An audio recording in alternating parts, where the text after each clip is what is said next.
Well, I don't think it will affect us very much because, as I've said, Alberta has the legal tools and the operational resources we need to ensure law and order.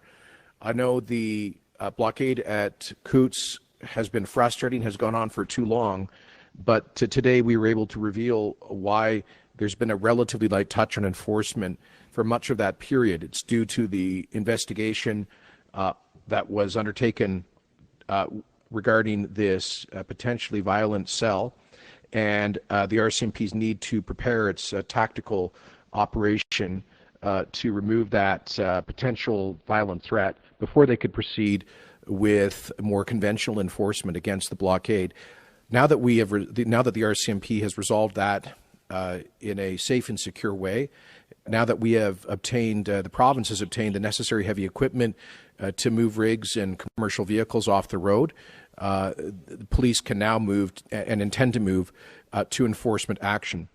I conveyed to the Prime Minister this morning my view that this is a very sensitive time, and that any measures that could further inflame tensions could be counterproductive. That's our read of the situation in Alberta. I can't speak to what's going on in other parts of the country.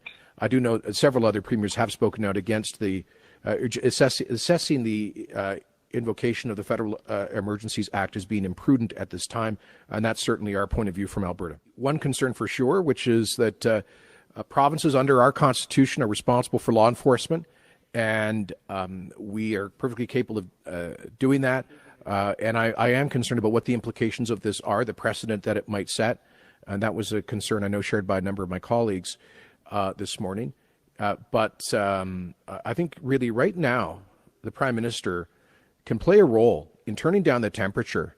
He can indicate that he's working with the Biden administration to lift this pointless cross-border trucker vaccine mandate.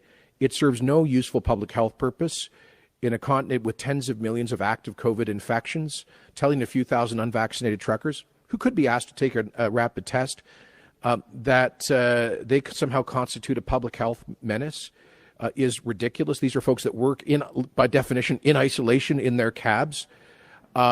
This was brought in just as many countries and states and provinces began repealing public health restrictions. It made no sense except as political theater. And then the Prime Minister has added fuel to the fire with his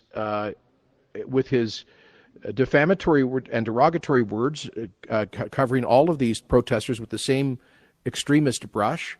And I think that where we'd like to see federal leadership is in turning down the temperature, de-escalating the situation, getting out of this pointless trucker vax mandate, and not giving in to illegal blockades, but coming back to a defensible public health policy on these issues.